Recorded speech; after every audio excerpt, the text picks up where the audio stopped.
Last year, at least I'm pretty sure it was last year, I reviewed the NYXI Wizard, which was their GameCube style Joy-Con controllers. It was able to be used as a wireless controller, but the main draw there was that you can use it connected to your Nintendo Switch like Joy-Cons. Well, now NYXI has released the Warrior controller, which is a standalone version of that concept. You get it's like a wizard, warrior, it's like RPG classes, it's cute. But there is quite a bit more to the Warrior than just being a non-Joy-Con version of the wizard. There are some different things that you can do with this, and it's quite nice and quite surprising. I wasn't expecting it. By the way, I predict that I will call this thing the wizard at least a couple times throughout this video, so my apologies in advance. First of all, thank you to NYXI for sending this wizard out. See, I did it already. Thank you to NYXI for sending the Warrior controller out for review. In addition to the Warrior, NYXI also sent a couple little gifts which you can get right now in celebration of their 3rd anniversary event going on. But there's not much time left as of me getting out this video because it ends on July 31st. Orders over $39 will get you a random gift, possibly something like this sticker sheet they sent me. But orders over $69, nice, will get you this nice little bag here, which, I mean, that's pretty nice. It's so big I can't even fit it in the frame. I can put so many things in it. Hello, fashion police. I'd like to have myself arrested. Oh, I'm sorry. I'm so sorry. That was the real police.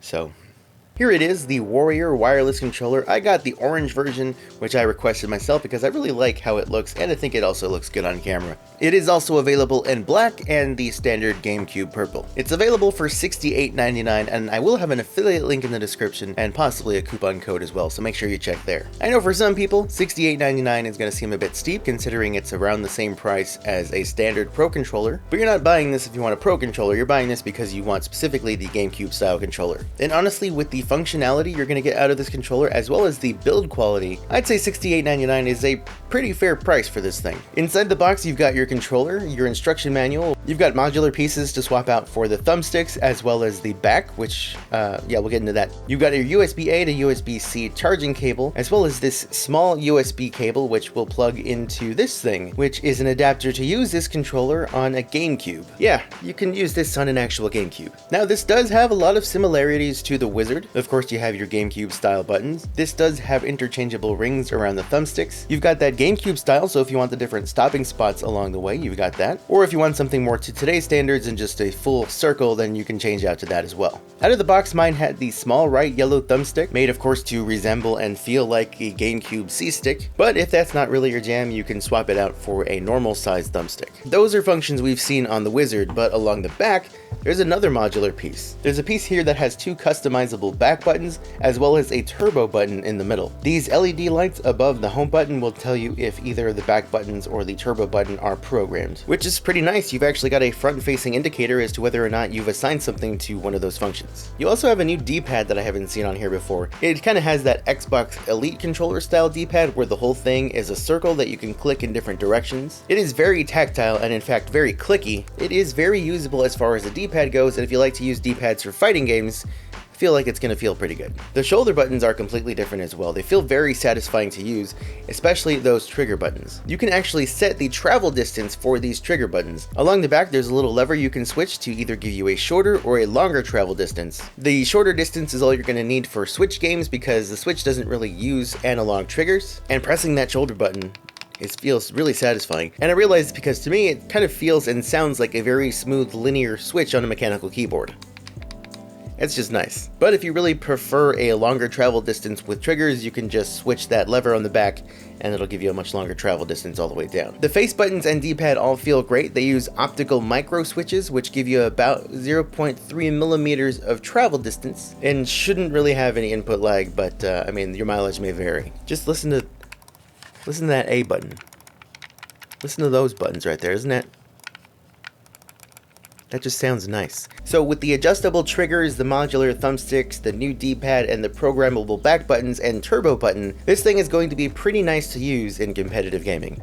And I know there are some people who might think, competitive games on the Switch? Okay bro, come on. Because the best thing about this is that it can be used on so many different systems, including GameCube or Nintendo Wii, if you have a Wii that is backwards compatible and has the GameCube controller slots. Official Wavebird controllers and whatnot may be harder to come by these days or a lot more expensive to come by these days, but thankfully we have companies like NYXI which are giving us these options to use newer controllers on older hardware like the GameCube, and honestly that's really cool. Makes me wish that I had a GameCube to test this on, but I don't, unfortunately. What I do have, however, is a Steam Deck. It's a Bluetooth controller, so anything that you can use a Bluetooth controller with will work with this thing. If you want to play games on your phone with a GameCube controller, you can do that. I tested it out with some GameCube games on my Steam Deck, and I had a good time. And it can even be used on Windows and Mac, so if you're gaming on either of those, you just connect this like a Bluetooth controller like it would with any other Bluetooth controller out there. I feel like I said that already, and it's gonna work just fine. By the way, I should mention that the thumbsticks on here are Hall effect thumbsticks, just like they were on the Wizard,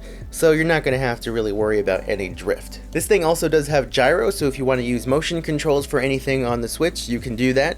And it even has HD rumble. The only thing that this doesn't have, which an official Switch controller would have, is NFC, so you can't scan amiibos with this thing. But I mean, how many amiibos are you really scanning these days? Are any of us scanning amiibos? But with all of the functionality that you are getting, all of the features and the special little interchangeable pieces, and the fact that you can connect it to anything, I mean, what is there really to complain about? I don't know how this feels in comparison to an actual official GameCube controller. I never had a GameCube growing up, unfortunately. I definitely played a lot of GameCube as a kid, going to other people's houses and whatnot, but never owned one myself. I enjoyed using the Wizard, but I did hear that people who liked using GameCube controllers thought that controller was a bit too big. And honestly, this is probably around the same size, with the exception of the fact that this is not as big because it's not as long as it needs to be to fit as a Joy-Con, because it's just a regular controller now. My one complaint, if I were to make one, would be that the right thumbstick is a little too far downward. I have to stretch my thumb down quite a bit, and I've been used to using an Xbox controller a lot for playing certain games on PC, and so that distance I have to move my thumb down further south to play with this, it's noticeable and I start to feel it in my old man hands after hours. Aside from that, this thing is awesome. I plan to use it in my regular rotation for playing different games. It feels good, the build quality is nice, the color is really nice to look at. I really like that orange color, and I mean, it's just really cool. It's not an official GameCube controller, but it sure looks close, and as somebody who didn't grow up with a GameCube, I feel like this is going to be my controller that I am going to use